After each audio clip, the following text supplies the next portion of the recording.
We got a lot to talk about today. We got AEW Collision from May 22nd, 2025. They had an attendance of 2,130. The arena was set up for 2,664 with 534 available tickets. So not quite nearing a sellout like they had been doing. It's starting to drop off a little bit for Collision. They were in the Rancho Del Rio Event Center in Albuquerque, New Mexico. It was taped on the same night as Dynamite, so they had the same attendance.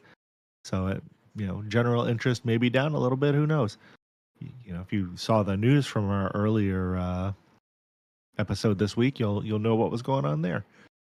We actually have a video uploaded on our channel right now, so maybe after this, go give that a listen too.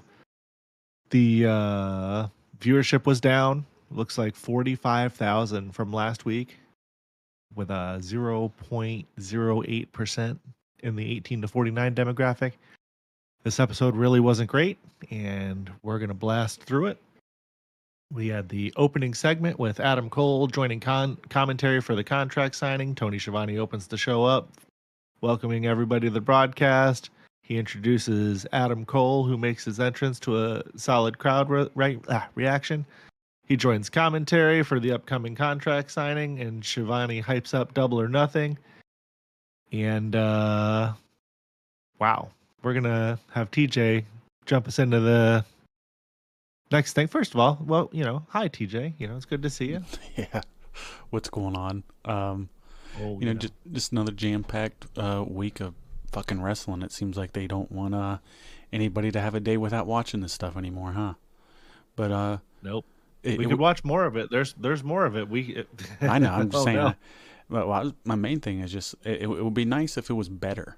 Like we got some weeks where like a lot of the shows are pretty decent, but that was not this week. This is probably one of the worst weeks of wrestling television, at least for the stuff that we're watching in a really long time.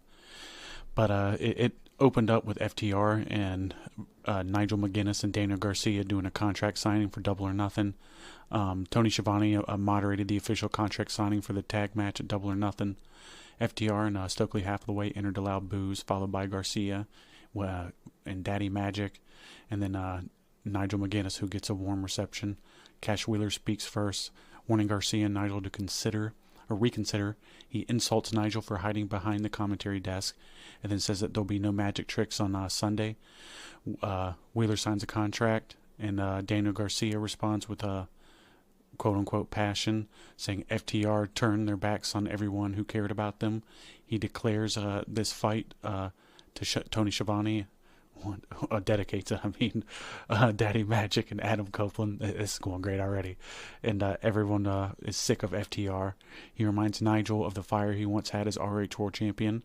A "You Still Got It" chant breaks out for Nigel. Nigel addresses the crowd, says that they'll find out Sunday whether he still got it, but he demands one condition after Double or Nothing, win or lose. FTR must never touch, speak, or listen and look at him or Tony again, or it'll be top guys out forever. As Nigel prepares to sign, Dax Harwood interrupts, and he asks Nigel to be sure, warning that this isn't 2009 and they'll do damage if he signs. He offers peace instead, walk away, and they can even be friends. Nigel tells Dax not to lay hands on him. Dax calls it business, claiming that if it were personal, he would have already hurt him. A brawl erupts between the teams. Garcia and Nigel lock up FTR in submissions as the crowd erupts. Security storms the ring to break it up, and Nigel signs a contract making it official as FTR and Stokely retreat up the ramp furious. I don't know, man. I guess this was okay.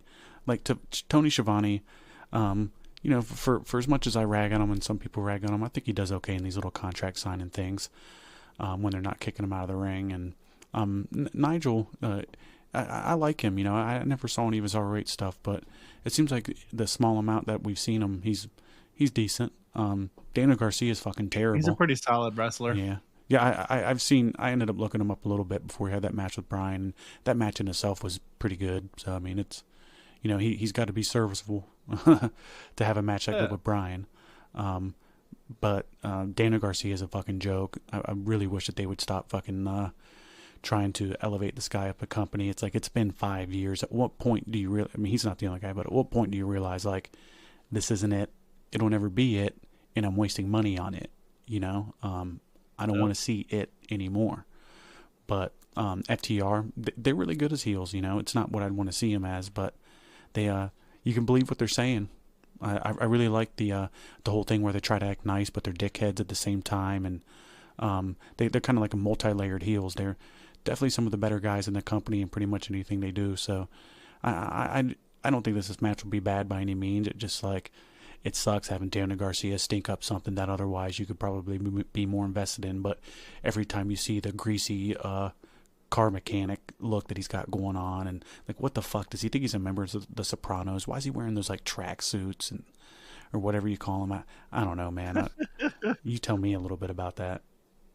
Well, man, I honestly couldn't say anything better than what you just did. These FTR obviously is great. They're always going to be great, even if they try to make them not great. This segment was all right. It furthered the stuff to the pay-per-view, which, you know, is what you want to do on your go-home show. But, I mean, this might be one of the best things that happened of the night. It was. Feel like, this is the best segment. Yeah, I feel just like scratch out one of the guys. Might be downhill from here, and we'll go ahead and move forward. And we got a match, and it's a match that I don't know if everybody's clamoring to see or not, but we're gonna see it. Takasha's always good. Yeah, that's about all he is. And I mean, all of these guys honestly wrestle well, but you know. What about Rocky Romero? Are you dying to see that guy? No, not really. Go ahead. I'm not. I wouldn't pay money to see most of these. But anyway, we got Takasha and RPG Vice versus the Outrunners and Bandito. And man, who wants to see this? I don't know. Pungy Vice, or did they change their name to RPG? No, it's RPG Vice now. I don't know why, but I even heard them calling them on the right. I just more shit that doesn't make sense. I'm sure it makes sense if we were explained the reasoning behind it, and I'm sure maybe we were and we just missed it. But yeah, here we go. Chaos start from the start with all 6 men brawling in the ring. That seems to be a general theme every time that we watch this show. Bandito and the Outrunners hit a triple suplex to lay out Takasha and RPG Vice. Takasha and RPG Vice roll outside. Bandito and the Outrunners dive to the floor to keep the pressure on. Action cuts to a full ad break on Max. We come back. We got Romero and Bandito going at it, which sounds like a search that you might find on an adult website. Bandito tags in and takes control with a drop kick on Trent. Takasha tags in and he's trading shots with Bandito. Bandito hits a top rope move, but Takasha responds with a Blue Thunder. That was actually pretty nice. You know, these dudes can wrestle. All right, Blue Thunder bomb. And he gets an ear fall. RPG Vice and Takasha triple team Bandito, taking him down. The Outrunners, they try to intervene, but they get sent to the outside. Bandito kicks Romero, and Trent makes the save. Man, this feels like it's taken a long time for a match with all of these guys. Bandito hits Takasha with a thrust kick, not thrush. He's not sick. He might be. And Turbo Floyd tags in. Floyd scoop slams both Romero and Takasha, followed by a double elbow drop, and the crowd pops somewhat. Bandito tosses Takasha up and lands a huge cutter. That was actually pretty nice. Outrunners go for a total recall, but get blocked. Lance Archer distracts the referee, allowing Bandito to be sent outside. Romero flies off the top while Trent holds Floyd, connects with a big knee, and Romero scores the pin. The finish is Romero pins Floyd after assisted knee strikes. Yeah, man. This was a match, and I don't know. It was hard for me to stay interested during this match. I found myself kind of glazing over and tuning out a lot. Well, I mean, remember, like, the Outrunners were actually doing a thing with FTR. What happened there? You know, like they were pairing up and like the in-ring work was good. It's not a knock on any of these guys' performances. I don't know. I was overall disinterested in this match. I don't know. What did you think of it? Well, I mean, it's just a theme that we see across this show. It's just a whole bunch of matches with no story, and the guys just kind of wrestling to have a match. You figure like there'd be more build, you know, to the pay-per-view that's a couple days away, when there was like almost none, like going into the pay-per-view. I don't get it. It's like he can only write one show. But essentially. But I don't know. I mean, you pretty much hit the nail on the head. It's not like anything that you saw was like bad here. I mean, everybody here is capable of having good matches. The fact that the Outrunners, I mean, I'm going to say this every time they're on TV. Why aren't these guys the fucking tag champions? Like, maybe you could reignite what fucking thing they had like 3 months back, but they fucking blew that. And Bandito probably doesn't really need to be on TV anymore. You know, keep him on ROH. You know, it's I guess he's still the champion there. I'm really not sure, but. He definitely doesn't need to be on the show, and neither does anybody else that's prominently featured on ROH. ROH probably doesn't even really need to be a thing, but I don't know. I don't need to shit on the match any more than we already have. It happened, right? And another thing. Another thing that happened was Mercedes Moné versus Reina Isis. Man, that's a really fucking unfortunate last name there. Oh, wow. Yeah. You know, I didn't even realize that. Yeah. The match begins with a lockup and an early pin exchange between Monet and Isis. Isis calls for a timeout mid-match and dances. Monet responds by locking in the statement maker, then releases and dances back. Monet chops Isis in the corner, and before getting caught in the ropes, Isis hits a top rope leg drop for a near fall. Man. Multiple pin attempts by Isis, including a neck drop, but Monet won't stay down. Monet rallies with running knees to the face, then climbs the ropes, only to be drop kicked by Isis mid-climb. Monet recovers, lands a backstabber, near fall. Monet sends Isis to the top ropes, catches her, and then locks in the statement maker again, this time for a tap out. So Mercedes Moné won by tap out with a statement maker. Not much to really say here, just a random match with some chick we've never seen before. That it was basically like kind of just an average match. I don't feel like any competitor really tried that hard, and overall it's just kind of more of a lack of build towards the pay-per-view, and they did do a little bit of build here with Jamie Hayter's music hitting afterwards, and she stormed out. Security rushes, separated from Monet. Hayter tries to break through as we head to commercial. I mean, I guess to some extent, if you want to call that a build, that's fine. But I don't know. Want a little bit more of that. I want something I can sink my fucking teeth into. And isn't Monet supposed to have her own writer? I don't know. Remember of Jennifer Pepperday or something like that? Maybe she does, or maybe it's like a collaborative deal. I'm not sure. I'm pretty sure it's collaborative. This match was all right. You know, you talked about how we don't know who Reina Isis is. A week or so ago, there was another match that happened. I think it was one of the gals was wrestling Toni Storm, and they had like a little 20-second video package of highlights of the gal wrestling in different places and looking cool and doing things, and gave you a reason to be like, oh, okay. And then they didn't do that with this person, and I felt like, do that. You've got X amount of hours to fill every week. Use 20 seconds to fill with. Well, the matches don't need to be so long. They got plenty of time. Well, yeah, exactly. Take 20 seconds off of the match time and throw us a video about who this person is, so that we know who they are, what they're about, what's going on with them. The match itself wasn't offensive. It wasn't a great match, but it was all right. I wouldn't mind seeing just a more. Safe match. Yeah, Reina Isis is not a bad wrestler. I'd never seen her before this. She's all right. It was okay. Monet fits along with like the whole thing, and that's like the big problem with AEW heels. They're not cheating to win the matches. They're not displaying heel tactics besides being dicks. Like it just doesn't add up. There's no heat. How many times you got to fucking say that? At least have this girl come in if you're gonna. I'm sure they're gonna show her again on the show. At least have her look strong a little bit. Like, you don't have to take 100% away and have this match that, like, you're not ever really going to think about ever again, right? But exactly. Here's something else that we probably won't ever think about again. Kyle Fletcher versus Jay Lethal. Unless I'm missing something, this is another match with no build, right? Nope. I'm not quite sure why we're having it, but it's good to see Jay Lethal. I'm glad he's still getting work. He's great. He's probably one of the best guys there. I bet you if you had a feud between him and Jeff Jarrett, and they strung it out 4 months, they could probably make you care more about what they got going on than anything else on the show. Oh. But Match begins with them feeling out each other in a feel-out process. Fletcher gains early momentum with chops and kicks to the midsection. Lethal fights back. What were they doing to each other? I don't know. Chops and kicks to the midsection. Oh, okay. I don't know what you think, but Lethal fights with a flurry of right hands, then drops Fletcher for a 1 count. Fletcher turns the tide, stopping Lethal and choking him with the ring ropes. Lethal targets Kyle's knee and hits a suicide dive to the outside. Fletcher recovers and drops Lethal back first on the apron, then stares down Adam Cole at the commentary desk.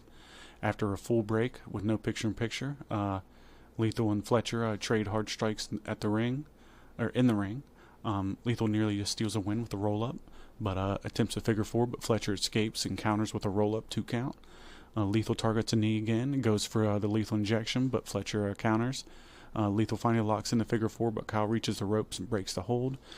Lethal heads up the top ropes, goes for an elbow drop, but Fletcher gets the knees up. Fletcher capitalizes with a kick to the knee and a brain buster for the win.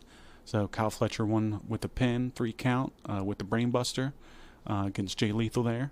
And it was all right. Like, it was a good in-ring match. Like, at least when this one comes, like, and it is like a safe by the books match. Like, it feels like these two at least were fucking trying, you know, like, yeah. I can't really shit on either one of these guys. I know this is kind of like a little bit hypocritical with what we were talking about earlier, but they're just doing at least what they're fucking given. Whereas I feel like Monet, it's like, this is the best they got. And they should probably have more than that, because they're definitely going to have her fucking beat Tony and then go on a longer fucking run of shit that nobody fucking cares about. But, like, beyond that, I wish that they would actually have fucking Jay on the fucking show more. Kyle Fletcher, I wish they actually used him more prominently. Like, they ended up starting that push with him and then just kind of dropped it, right? And now he's just another one of old Callus's lackeys. What do you think? Yeah. Well, good enough wrestling match. It was probably one of the brighter spots of Collision, besides the FTR part. You know, how do you polish up a turd, though? And I don't mean the match. I'm just talking about the overall show. But and then there was a little bit of post-match action. Fucking Alexander and Takashita rushed the ring and, you know, tried to do a beatdown on Jay Lethal, and Adam Cole stood up like he was going to do something and didn't do nothing. And then Kyle O'Reilly and Roderick Strong ran into the ring to make the save. And then that takes us into our next match, which is the Paragon versus the Grizzled Young Veterans. And a little bit of what we were talking about earlier, though. But what's up with these tag teams on this show all being young, but they're not very young, and they don't look young? I don't know. That's a really good question. Yeah, just make it make sense, everybody. Yeah. So the match begins with Kyle O'Reilly and Drake squaring off. A quick pin exchange early. Strong tags in for a double team offense with Kyle. Gibson tags in, and the Grizzled Young Veterans return the favor with a double team of their own. Strong recovers with a drop kick on Gibson before tagging Kyle back in for some more double chops. The Veterans regain control, isolating Strong and John with Adam Cole at commentary, and we go to a commercial break and come back. Kyle and Gibson are both down until Kyle hits a gut kick and tags in Strong. Strong explodes with a flurry of offense. He takes down both opponents with strikes and a cover on Drake, but Gibson breaks it up. The Veterans go for a tandem top rope move. Gibson holds Strong as Drake leaps from the top, connecting. Kyle breaks up the pin attempt, and chaos erupts. Every match is just about chaos erupts. All 4 men brawl. Every match, all the men brawl. Kyle takes out Gibson, tossing him outside. Strong capitalizes, drops Drake, and Kyle keeps Gibson at bay. Strong gets the cover. Strong pins Drake for after the Paragon clear the ring for the win. It was nothing special. It was an okay match. The guys did well enough. Nobody got hurt. Nobody killed anybody or did anything overtly terrible. But I just. How many matches have the Grizzled Young Veterans had on? Sorry, how many matches have they had on this on any AEW show? Is it like the second one? Is it? I don't know. I feel like we've seen them more times than we should. Yeah, in the back. But I don't know. Like, I'm not really excited about anything Roderick Strong and Kyle O'Reilly are doing. Kyle O'Reilly looks like a fucking child. It's strange, and I don't know. He just seems lost anytime he has the mic in his hand. And they were doing something with Roderick Strong at some point, but it just seems like this is it. And I'm not sure. There's just not much to be excited for about any of these guys because they're not going to do anything with any of them. We can go ahead and move on from that one if you want. Another random match with Josh Alexander versus AR Fox. They just did this to make this guy look strong, I guess, kind of give him a little quick win over a guy that they've been starting to feature more in. AR Fox is losing a lot. But match begins with Alexander overpowering Fox, slamming him to the mat. Fox uses his speed to send Josh outside and hits a flip dive to the floor. Back in the ring, Alexander catches Fox midair with a kick, then delivers more punishment. Fox counters with slaps and a cutter, sending Josh to the outside again. Fox hits a dive through the air onto Alexander and rolls him back in. Fox goes for a 450 splash, lands on his feet after a miss. Alexander grabs him immediately, hits a power bomb, followed by a C4 spike for the win. So he ended up pinning him there after that C4 spike. Not really much to say here. Like we said, they're just trying to make this guy look strong, and a little late for that.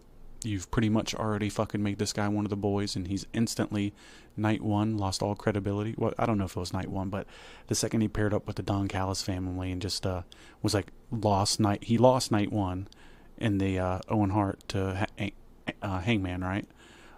That's called booking yourself into a corner. But there's just nothing to be excited here for. AR Fox, they're never going to use him in a prominent position, and it's looking like Josh Alexander is probably going to be the same. Just more of the same here. At least maybe they, at least this served more of its purpose, instead of lasting forever, like every other match does. But what'd you think about that?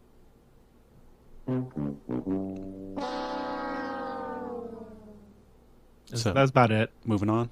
It was an okay match, I guess. It's whatever.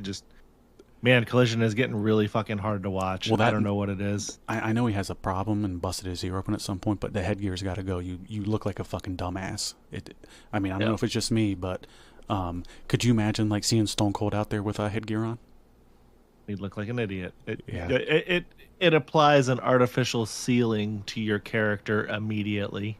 I kind of felt the same way with Reigns when he had the vest on. It's like, oh wait, so you're immune to chops, so you have an advantage out there. Oh wow! So, you want to talk about a disadvantage when it comes to our entertainment? I think you know what it is. The CMLL trios, Mystico, Templario, and Mascara Dorada versus Los Depredadores. I don't know. I think that's how you say it. Volador Jr., Magnus, and Rugido. I don't know. Well, I can tell you. Yes.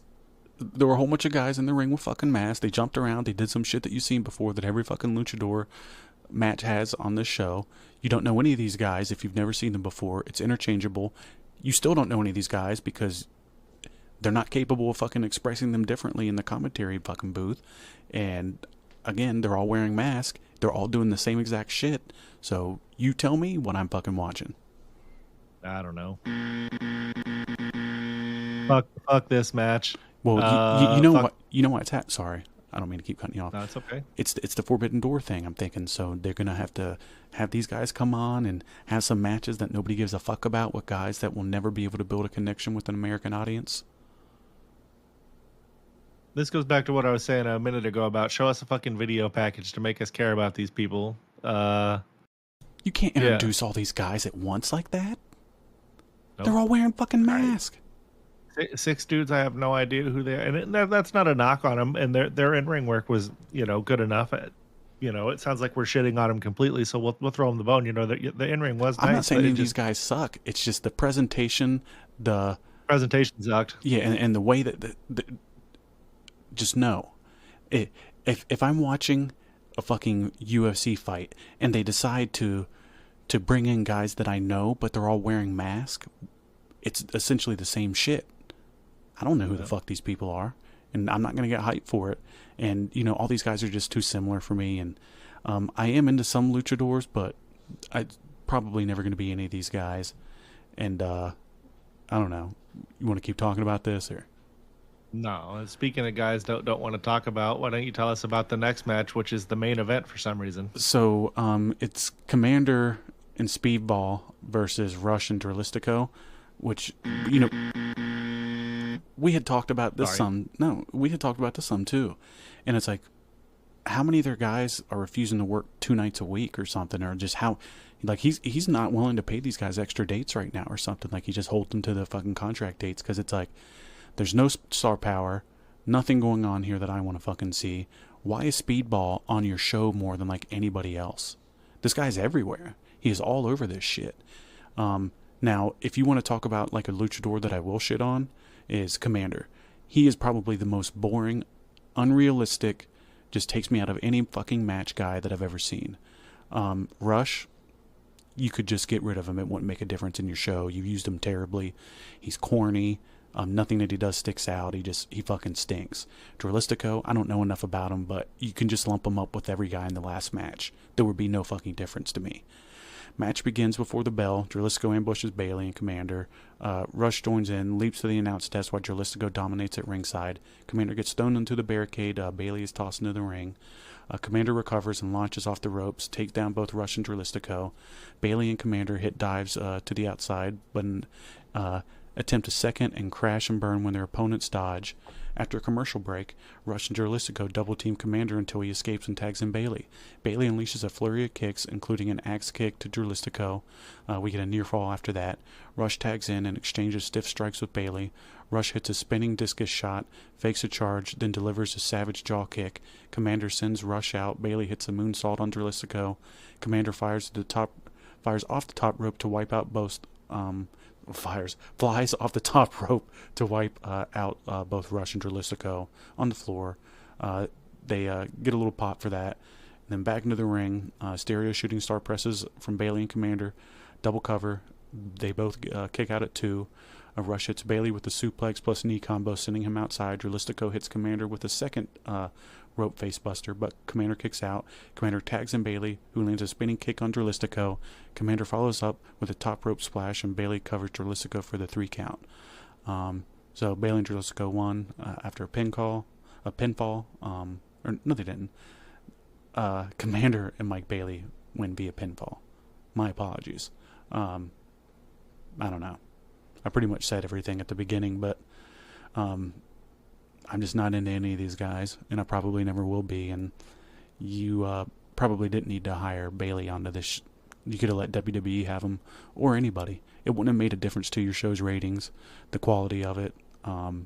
Maybe it would have been better if he's not on it, but just some goof that can barely talk, kicking people a little bit, and some other luchadors, and Rush just fucking sucks. I don't know. Tell me a little bit about what you think.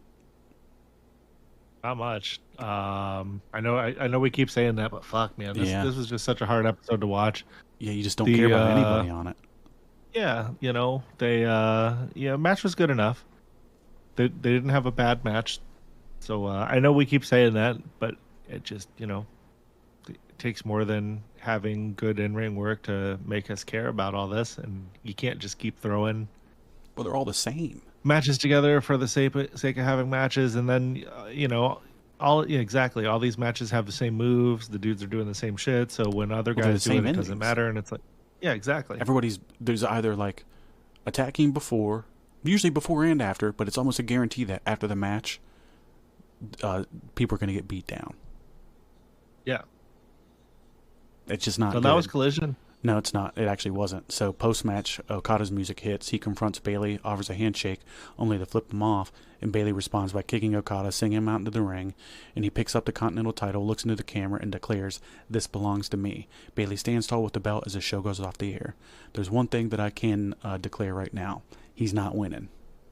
So, yeah. If you want a spoiler, that's 100% what it's going to be. I'm sure anybody else that's ever watched this show will agree with us there. Yeah, it did suck.